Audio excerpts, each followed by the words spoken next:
Si je te dis leadership, énergie vitale et alignement intérieur, aujourd'hui j'aimerais te parler de l'année 2026 à travers la numérologie et plus précisément de ce que cette année révèle sur la vitalité du chemin de vie 1.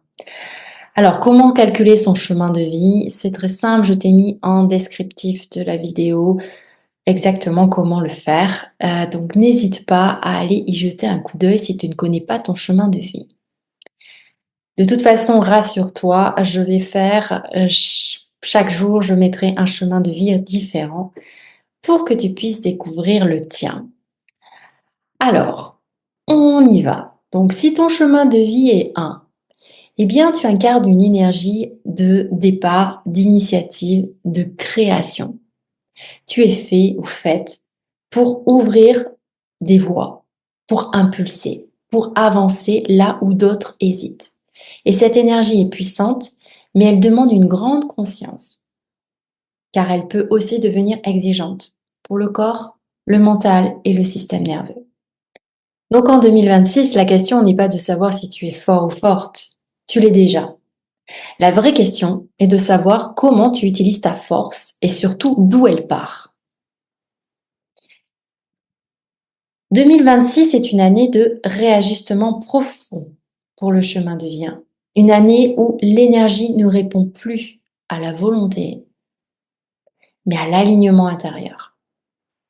Donc, plus tu forces, plus la fatigue s'installe. Plus tu t'écoutes, plus l'énergie revient. Donc, il faut pas se leurrer, cette année te pousse à reprendre ta place, mais pas à n'importe quel prix. Elle t'invite à initier un nouveau cycle en toi. Un cycle, je dirais, plus juste, plus respectueux de ton rythme, plus aligné avec ton essence.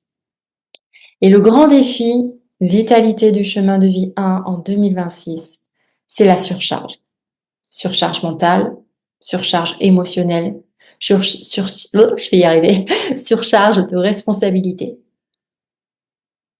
Tu as souvent appris à tout porter seul, à décider, à anticiper, à tenir bon. Mais cette année, ce fonctionnement atteint ses limites. Alors la fatigue qui peut apparaître en 2026 n'est pas une faiblesse. Et j'insiste là-dessus. Ce n'est pas un échec, c'est un message. Un message qui te dit que tu n'as plus à prouver ta valeur par l'effort constant. Parce que ta vitalité, elle chute chaque fois que tu avances contre toi-même. Et elle remonte dès que tu respectes ton axe intérieur. Donc, sur le plan physique, eh bien, 2026 te demande de canaliser ton feu intérieur.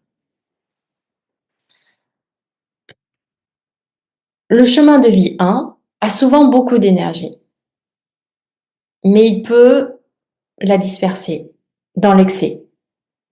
Trop de sport, trop d'objectifs, trop de compétition, trop de pression. Cette année, ton corps ne répondra plus à la brutalité, mais à la régularité. Alors, ce qui te régénère vraiment en 2026, ça va être des mouvements conscients, réguliers, alignés, des pratiques qui te donnent une sensation de maîtrise, sans lutte. Le repos devient aussi important, et je dirais même qu'il devient aussi important que l'action. Ton corps a besoin de rythme, pas de combat, et j'insiste là-dessus. Mais attention, la vitalité du chemin de vie 1 ne se joue pas uniquement dans le corps, elle se joue aussi dans le système nerveux. En 2026, ton système nerveux devient un indicateur clé. Tension, fatigue inexpliquée, baisse d'élan, irritabilité sont, je dirais, souvent le signe que quelque chose est vécu à contre-courant et à contre-courant de ton être profond.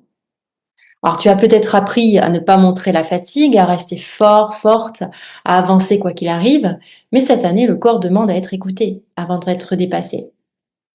Donc, parler, exprimer, déposer ce que tu ressens devient un véritable acte de santé. Mentalement, 2026 t'invite à lâcher une illusion, celle de devoir tout contrôler. Plus tu cherches à maîtriser chaque détail, plus ton énergie se disperse. Plus tu fais confiance à ton intuition, plus ton mental s'apaise. Ta vitalité mentale augmente quand tu simplifies, quand tu choisis moins, mais mieux. Et je dirais que spirituellement, cette année te demande d'incarner une juste puissance. Pas une puissance basée sur l'ego, sur la domination, sur la performance, mais une puissance ancrée, calme, alignée. Lorsque tu agis pour prouver, tu te vides. Lorsque tu agis par appel intérieur, tu te remplis. En 2026, tu te recharges profondément quand tu fais des choix fidèles à qui tu es vraiment. Quand tu dis non sans culpabilité. Quand tu respectes ton intuition, même si elle va à contre-courant. Je dirais que chaque compromis intérieur te coûte de l'énergie. Chaque acte aligné te régénère. Cette année est une année d'intégrité énergétique. Ton corps, ton mental et ton âme te demandent la même chose, être cohérent, cohérente. Donc si ton chemin de vie est 1, eh bien 2026 n'est pas une année pour prouver ta force, c'est une année pour incarner ta souveraineté intérieure. Ta vitalité ne dépend pas de ce que tu fais, mais de l'espace que tu laisses à ton énergie pour circuler librement. Tu n'es pas ici pour lutter, tu es ici pour initier, en conscience. Et quand tu t'alignes, eh bien, tu deviens naturellement source. Voilà ce que je pouvais te dire par rapport à ton chemin de vitalité si tu es en chemin de vie 1. Le prochain, ça sera le chemin de vie 2. Et n'hésite pas à regarder chaque mois le numéroscope vitalité. Parce que dans chacun des numéroscopes de chaque mois, eh bien, je précise, je donne en fait plutôt un conseil pour chacun des chemins de vie. Voilà, je te dis à très bientôt et très belle journée à toi.